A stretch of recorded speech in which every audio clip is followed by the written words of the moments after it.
spotlighting the very best in Geneva College Golden Tornado Athletics. This is Tornado Tuesday.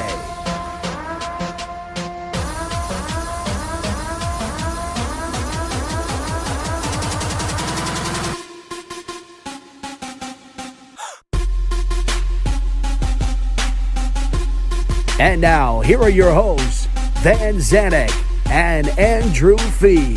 Welcome back to Tornado Tuesdays, our first ever virtual show with the new mask restrictions in the state of Pennsylvania and some new restrictions on campus. We decided this would be best to sit across the hall from each other in front of a camera on Zoom. But I'm looking forward to our interview today with Brian and Charity, our athletic trainers, really special people in our department that keep this place running. They're selfless, and you have to be that way in that profession. It's a thankless job at times. I mean, I know sometimes our athletes and our coaches get frustrated when they get injured, and trying to get them back on the field is challenging at times, but they both have hearts of gold. They're working countless hours. It's going to be a challenging semester this spring coming up when we have everybody playing all at the same time, but they've gone through a roller coaster ride with the rest of us this semester. But yeah, it's going to be good to catch up with them. They do really, really great work. And you're remiss not to mention Dan too. Dan Myers is our new athletic trainer, and all three of them have worked extremely hard this semester. So yeah, they do great work. Yeah, it's been great to give them an additional trainer with the spring semester coming up. I mean, we can touch on the announcement last week from the President's Athletic Conference in winter sports, if you want to speak to that. But they're going to need Dan, and they could probably use 2 or 3 more at this point. Yeah, I mean, we're grateful really for the college, for the leadership, administration, President Trop. I mean, he saw early on in the summertime there was going to be a need based on what was happening. And we've always been looking for additional help down there. And for the most part, it's been students that have helped. But in this case, we really needed someone that was certified, that could handle practices and games potentially, so our trainers weren't being spread too thin. But yeah, you mentioned the announcement. Exciting news in the PAC this week. We've been awaiting a decision for winter sports. At this point, the presidents have approved to move forward with basketball for us, winter sports in general, but for Geneva, it's based on men's and women's basketball. So they did move the date back in terms of competition. So as it stands right now, the first date of competition will be January 23rd. So we're going to have a little bit more time to re-socialize, bring students back in a way that campuses want to do so safely. Still not a whole lot in terms of testing protocol. We know that the NCAA at this point is calling for 3 tests per week per athlete in basketball, which is considered a high contact sport. So that would start whenever competition begins, but still talking about ways to re-socialize, bring kids back safely. We're looking at maybe the first week of January, bringing our basketball players back so they can start training and getting ready for the season. So, with that being said, we're obviously cautiously optimistic. Then the same would be true for the sports that were moved from the fall to the spring. And then, of course, the spring sports as well. So it's not going to be easy, but we can see a path forward, which there were many times this semester we didn't see that path. But now we can see a path forward and definitely see a way that we can make this happen. So we're excited about that. Yeah, really excited. I think our student athletes are equally as excited. And most of our campus is heading home at this point for Thanksgiving break, which will be extended. And we will not see the student athletes back till the end of January, which is longer than we've ever experienced. So it will be interesting to see how the student athletes respond to that. Hopefully they stay in shape during the break, or Brian, Charity, and Dan are probably going to have some extra work to do early on. One of the unfortunate announcements that came from the president's meeting was officially the cancellation of indoor track and field. So that does affect some of our student athletes for sure. They are going to allow some of those athletes to compete indoor if they have an opportunity to go to a national level. So there'll be a handful of Geneva student athletes that may be looking at competing at some different meets to qualify for the national championships with the indoor. But the nice thing is mainly those same student athletes. Many of them will compete in cross country, the distance runners, hopefully a season in February and March. And then, of course, looking to the outdoor season as well. So the nice thing is those student athletes are still going to have an opportunity to compete, just most likely not in the indoor facilities. Yeah, and we're just hoping that all the student athletes get some type of competition experience next semester because they missed it this semester. But with that, we'll be right back with our interview with Brian and Charity. Welcome back to Tornado Tuesdays and our first ever virtual event. Based on some of the circumstances surrounding campus, we thought it would be safer to meet virtually this week. And we have the pleasure, with the health situation we're in this week, we're going to be talking with our trainers, our athletic trainers, Brian Nelson, Charity Longstreth, who have gone through quite the semester as we all have. It's been not business as usual, to be sure. So we wanted to take some time and talk through a little bit about COVID and also talk through a little bit about the responsibilities. Not a whole lot of people may be familiar with exactly what goes on down there. So I want to talk through a few different things. So Brian, I'll start with you. You've been at Geneva now for a while. So talk a little bit about, number one, what you love most about being at Geneva College. Let's start with the fun stuff before we get into the COVID related questions. So what do you love most about Geneva College? Yeah, well, it's a great place, great people. I've never been at a place that treats their employees better than Geneva College. Be quite honest with you. I'm glad to have been here in the year 2020. No doubt about it. I feel blessed to be here. My family feels blessed as well. So I think it's just the people ultimately that make this place so special. Charity, what about you? Same question. Yeah, I think I have to confirm with Brian. It's just the people. This was my first kind of quote unquote big girl job, and the community around here has just made me feel welcome from day one. So I know that gets talked a lot about, but the community of Geneva is very welcoming and warm, and it's kind of been the fun part of the job. No matter who you come in contact with, whether that's here in athletics or up on campus and admissions and things like that, everybody's just so welcoming. It's just something different about the college campus. So to go along with that, Brian and Charity, do you want to share your journey to get to Geneva, your college experience, and then any other prior experience, and ultimately ending up here at Geneva? Brian, you want to start? Sure. I graduated from Indiana Wesleyan University in 2010. Then I pursued a graduate degree at the University of Toledo, graduated there in 2012. Spent 3 years at Houghton College in Western New York State as an assistant athletic trainer. Made a brief stop in Dayton, Tennessee at Bryan College, and I came here in 2015. I've been here for 5 years now, and it's been a blessing. My journey here started in February 2017. Before that, I graduated from Indiana University of Pennsylvania in 2015. And I worked a couple of per diem jobs, worked as a first aid responder for a couple camps before actually getting this job here at Geneva as the intern athletic trainer at the time. So was here for a couple of years, and then I stepped into a full-time position last August. So Brian, talk about this semester. We've talked a lot to all of our coaches throughout this semester about the challenges and what's been going on as it relates to COVID-19. And, you folks have been, in the front lines of this from day one. And, I know you and I and Charity, we had meetings throughout the summer talking about the safest way to bring student athletes back, all those different things and protocols. From your perspective, talk a little bit about what it's actually been like and the response of the student athletes and how things have really gone down there this semester.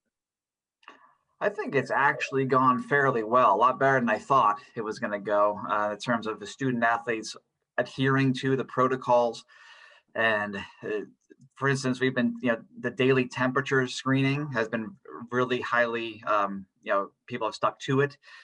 We've been able to do that on a daily basis without any real problem. The minimal testing that we've done this semester and the mass testing we'll do next semester, I'm really confident we can do that now because of the testing we did this semester. People adhered to it so well. They showed up, they did their test, they didn't complain about it. It just went very well. So I was very, very encouraged by the response from our student athletes this semester in terms of adhering to the protocols, doing the testing when required, and yes, very encouraged. So this one's for both of you, but I think what is, starting with Charity, and then we'll go to Brian. What is the piece that you enjoy most about your job? I know there's different aspects to it, so it can be emotionally what you enjoy most, or actually, rehab, those types of things. So take it either way. Yeah, I think one of the most rewarding parts of our job, Brian and I say this almost daily. Our job is a service job. We are here to serve, specifically in this location, we're here to serve the student athletes of Geneva College. And one of the most rewarding parts about this job is getting to take an individual from a very intense injury, could be a season-ending injury, and rehabbing them back to a point where they are able to go and participate in their first competition or a practice, and just seeing the look of excitement on their face is probably one of the most rewarding things about being an athletic trainer, is watching from the very beginning to the very end of their injury journey. Is it's a good thing, but there's also, with that comes the emotional connections. You spend a lot of time with these student athletes, and yeah, you build some pretty good relationships with them, and it's a very rewarding job. It's a hard job. We serve a lot, but you get a lot back. There's a lot of appreciation from the students and the coaches and the staff coming back. So that's what's most rewarding for me. I agree with that wholeheartedly. I would just add to it, perhaps, just the relationship aspects that we build with these student athletes. We encounter them at their lowest times of their athletic careers, when they're injured, and a lot of that leads to conversation that stems beyond just about the injury, but to their personal lives, and then of course to their relationship with Christ. And I think we can get into that quite easily here in the athletic training room, not with wrapping an ice bag on or something simple like that, but with those folks that are injured and engaged in a long-term recovery program. We have an opportunity to engage with that person on a deeper level than just simply how's your day going, that type of thing. So I think that aspect of it. And what's interesting is I would definitely think I'm an introvert type person, a person who doesn't necessarily like to engage in too many people. And I'm not going to be walking up to a person on the street and introducing myself more than likely. But this venue, the athletic training room venue, gives me an opportunity to talk to people and to interact with them in a way that I would normally not otherwise do that. So I think it's an interesting environment. So just this past week, the presidents within the PAC have decided to move forward with winter sports, and particularly for Geneva, that's men's and women's basketball. With, we're looking at some pretty stringent testing protocols and such. So I guess I would ask you guys, I don't care who goes first, but what do you see as maybe the biggest challenge of what that's going to look like? The NCAA is at this point asking for 3 tests per week per athlete, which obviously is going to put a lot on your plates, in addition to everything else you have going on. So just talk through maybe some of the challenges. I know we're optimistic about it, but I know from your perspective, it's going to be a lot of work as well. It's going to be a lot of work. Yeah, absolutely. The volume of testing that we kind of were discussing last week. I mean, that alone, just looking at the time commitment involved with the testing, the surveillance testing that we're doing, is going to be astronomical. And not only that, but just, of course, the fact that we have all sports going on at the same time means that all the sports are, becoming injured. All these athletes are becoming injured at the same time. And so we've never had, football and baseball and basketball playing at the exact same time. And this is going to be a significant challenge. And hopefully athletes stay relatively healthy. I think that's the hope. And if not, then we'll be in a significant bind, but we'll do the best we absolutely can. And I think that it ultimately will be able to work. I'm confident we can make it work, but it's going to involve a lot of long hours and just commitment on our part. Cherry, let me follow up with that, an additional question to that. We're having an unnormally long break Our students are just leaving now before Thanksgiving. They're not going to be back now until, maybe the first week of January. So normally it's much shorter for the basketball players. So what does that entail in terms of, maybe I know Coach Jeff and Coach Mike are, a little worried about those guys being a little bit out of shape when they get back. But from a trainer's perspective, obviously there's more concern for injury, maybe just not being up to the same sense that they usually are. Yeah, so we have that starting every August, right? We kind of have that fear that we already know coming in, there's going to be individuals who are out of shape, not quite ready for the collegiate level athletics, especially the freshmen coming in. But this year's been a little unusual because of COVID. We talked about that a lot coming into August for some of the sports that were starting to practice and stuff early on. We had involved Dr. McCrell in some of these conversations on how to proceed with practice. Should we make things longer? Do we give them more time? And I think that I think going into January, some of the students, it's just going to take a better commitment from the student athletes themselves to really adhere to what the coaches give out, the workouts that they give out. We know that they work hard giving them workouts over the break. We talked to quite a bit of them about these workouts. What should they be doing? And it's just going to take the commitment of the student athletes to follow through on that. But there is always a risk. There's always a risk coming back from having a significant amount of time off. So I just kind of hope and pray that the students will do what they know that they need to do, especially in order to get their bodies into competing, right? There's a difference between practice and competing. So what do you need to do to get your body ready for competition and not just practice? Well, we have a couple more questions for you, but I've been looking forward to asking this one.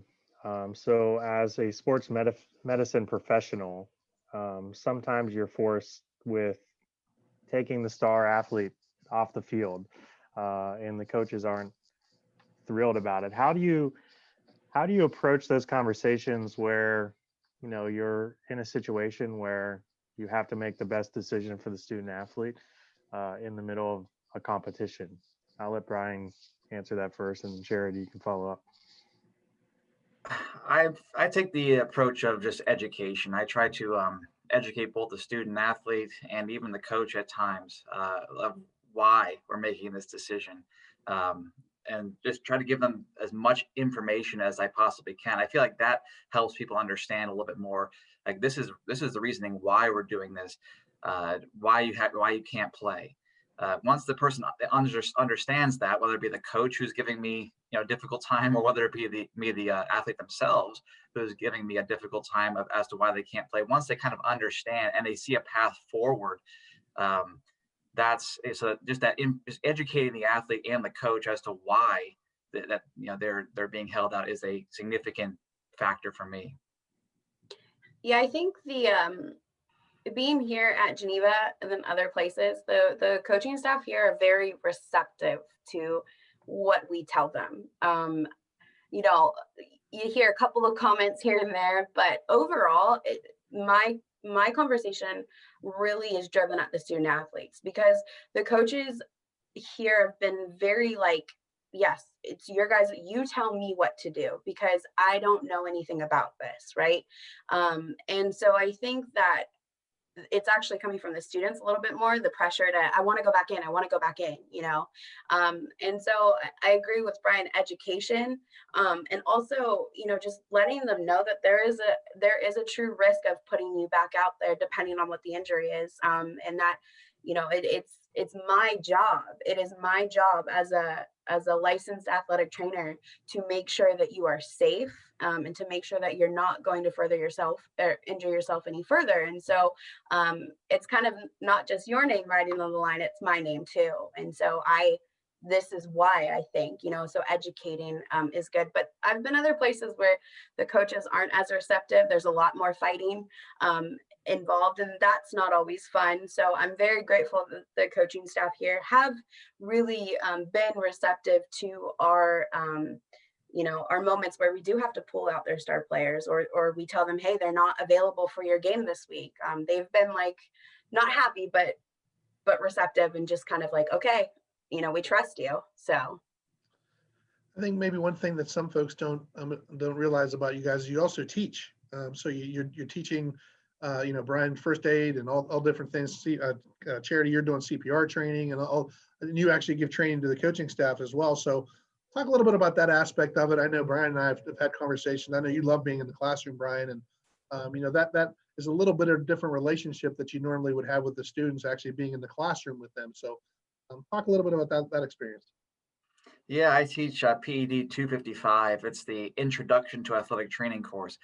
It's pretty awesome. We love it. It's pretty fun. Yeah, it is definitely a different type of interaction, but ironically, most of my students in the class are also athletes. So I know them usually, almost all of them on a yearly basis. And those ones I don't know, I get to know them pretty well through that venue. So no, it's exciting. It's to teach education. I think it's an important part of what I do in the athletic training room as a clinic in the clinical practice. Educating athletes about injuries, educating coaches, always providing these, the reasons behind why we're doing what we're doing, and that just kind of extends right into the actual classroom setting, which we're, the typical education setting. So I've enjoyed it since day one. Yeah, so same in my class, I teach first aid and CPR.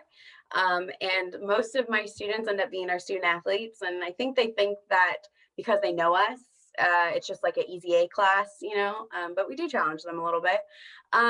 But what I really enjoyed is actually having relationships with other students. It presents an opportunity for us to get connected to the academic part of things here at Geneva, and we're able to make relationships with students that we don't see on a daily basis, that we're that have nothing really to do with athletics, and it allows you to kind of be a part of their journey here at Geneva. And I think that's the part of it I've enjoyed. I've made good connections with my non-athletic students, and they still to this day email me about questions that they have and stuff like that. And I think that's the part that I enjoy about it. It gets me outside of the athletic bubble and puts me more in the academic bubble. And yeah. Well, last question for you both. I'm interested in what you missed most about this past fall and what you're most looking forward to next spring. So that's easy, Andrew. Games, right? We miss games. games. Competition. So, and the travel. I enjoy the travel. So, but I think, getting to see these students, work hard during the week for that big game, or the big 2 games that you have on the road. Like, that's what I miss is the competition part of it, and the atmosphere that comes with competing. It's just it's a whole different kind of buzz. The Saturday game buzz is different than just a standard Wednesday buzz. And I think that's affected the student athletes this year. I've seen it in student athletes, just the monotony of nonstop practice, knowing we're not playing at all this semester, and that takes a toll mentally on and psychologically on some of these athletes. Perhaps some did better than others, but boy, I mean, just the monotony of nonstop practice. I'm glad it's over. I'm glad that we're going to get back to competition next spring. Well, before we let you go, I want to give you an opportunity to give a shout out, because those of us in athletics know this is not by any stretch a 9-to-5 job, and you guys are putting in a lot of extra hours and a lot of evenings and weekends, and I know you're not able to do that without the support of your families. And so talk just finally just a little bit about that, and being able to have that support at home, knowing that this is not something that a lot of this stuff is out of your control when schedules get changed and adjusted, and you're here to all hours of the evening and weekends. And so talk a little bit about that. Yeah, my wife she does a great job with that, with adjusting to things. It's sometimes it's frustrating, especially when things do get changed on a moment's notice or even a day's notice, and you're like, you thought you were doing one thing, but it's just something you have to deal with. It's part of the job, and there's definitely these moments in the semester when it's really intense and really busy, and it feels like it's never going to end. But then there's the breaks. There's the summer break, and of course and we had the big COVID break in 2020. I mean, so there's points of the year where it's not as intense. So it definitely evens out. So I mean, it is again. I feel blessed to be here. I don't think there's any place I'd rather be. So. Yeah, I also want to give a huge shout out to Dr. Jonathan McCrell. He does a fantastic job with our student athletes. He's a big supporter of Geneva Athletics, and he really cares about these kids. He gets them in quickly. He's very personal with his return to play stuff, and so just we are incredibly grateful for him stepping into the team physician role here at Geneva. But I also want to, just shout out to my husband. There's sometimes where I see Brian and Dan more than I would ever see him. So it's a hard job, but we kind of just have to roll with the punches, and we signed up for it, and I enjoy it. Sometimes it is frustrating. Sometimes it's like you're just not sure who made that decision or why, but we just gotta go with it, and it's part of our job. But I wouldn't trade it for the world. So. Well, the student athletes are grateful, and we're grateful in terms of administration, what you guys do. I know it's been far from easy, and it's going to be an exciting semester, but also a very challenging one. And, prepare your Brian, prepare your wife, and Charity, prepare your husband. And you might not see him a whole lot in the next few months starting in January. So, but we're so grateful for your work, and we wouldn't have it any other way. So thanks for joining us, and have a happy holiday, and get some rest. You're going to need it. Yeah, thank you. Thank you both. Well, welcome back to Tornado Tuesdays. Following great interview with Brian and Charity. They're just, again, great members of our staff, and just really appreciative of their work. Yeah, they work extremely hard. I mean, there's no other way around it. It's not a 9-to-5 job. You better love what you do if you're an athletic trainer. You better love the students. You better love getting up and coming to work in the morning, because you're there a lot, and there's a lot of interaction. And I know firsthand, just in talking with our student athletes, how appreciative they are of the work that those two do, and Dan as well, the three of them down there. They genuinely care about these people. So it's not a situation where they're just injured and they got to take care of them and get them back on the field. They genuinely take an interest in their lives down there. And so I think that in a lot of ways makes Geneva distinct, because they do care so much about these student athletes and their well-being. And, they're put in a situation, like I think Brian mentioned, you're seeing these students at their most vulnerable spot. They're having an injury, maybe the first time ever sitting out. The mental health aspect comes into play so much in these areas. And so in terms of being a first responder on the front lines, we rely heavily on our athletic trainers to be able to navigate those times with our student athletes in a way that nobody else has the opportunity to do. I think something that has been different for them is the student athletes just haven't been able to come down, go in the athletic training room, hang out, talk. They had to schedule appointments this year, get their temperature checks. And I think that bothered them, because they really genuinely just love when the student athletes come in, hang out. They might be down there for rehab and then maybe stay around for 30 more minutes just to talk about their life. And I know Brian mentioned that, the personal connection with the athletes is just something they really get to take advantage of down there. Yeah, there's times we try to kick men and women out of there because they spend too much time in the training room, and that's just not been the case this semester, just because of the schedule that we had to keep, and the number of people that were allowed in the training room at one time. And so, yeah, the interaction, the loitering that sometimes happens in the training room hasn't been the same this semester. And, hopefully at some point we'll be able to get back to that, because those are fun times. And it's nice to see the different sports interact with each other. And so really we've tried to keep sports separated from each other for the most part. So, but you always want to be able to have that support from, whether it's the football team and the basketball team or whatever, interacting with each other just to support one another. And so we look forward to the opportunity to be able to get that back again soon. Yeah, and I think one thing that we have to point out is Dan, Brian, Charity, they never complain. They never complain about their job. They never complain about the hours or the practice schedule. They're, just willing to step up and really help out. Unlike us who always complain about just about everything that goes on in this department. But you're right. I mean, and there's a lot for them to complain about, because schedules do change quickly. Sometimes coaches can be difficult just because they want their kids on the court. And like Brian talked about, the education piece is so vital for coaches and athletes to understand why they are doing what they're doing. They're not doing it because they don't like a certain sport or they don't like a certain coach. They're doing it out of the safety and health of those student athletes. And I think that's the most important message. Maybe they don't complain because we're the ones changing the schedule. That Maybe could be they're too. not complaining That to could us. be too. No, I'm kidding. But I wanted to look back on this date in history. In 2007, November 24th, Brian Hill scored 20 points, including 4 3-pointers to help Geneva overcome a double-digit deficit to defeat La Roche 78-73. Hill would go on to set Geneva's all-time record for the most 3-pointers with 346 in his career. Unlimited range is the only phrase I have in describing Brian Hill. He could shoot it from anywhere, anytime. He wasn't afraid, and he made more than he made. He made more than he missed, and he was something really, really special. What a shooter! The best I've ever seen at Geneva. 346 is quite a number.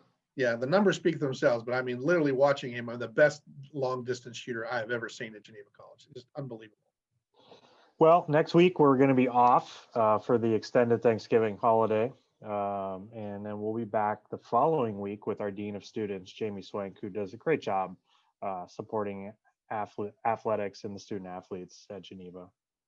Yeah, she's talk about a busy semester. That's someone who also hasn't gotten much sleep in recent weeks based on what's going on. But she's so supportive, and she has a heart for the students, just like our trainers do. And it'll be nice to talk with Jamie after the Thanksgiving break. Wishing everybody a great holiday. Yep. Blessings on your Thanksgiving. Be safe. And we'll be back in a couple weeks. Thanks.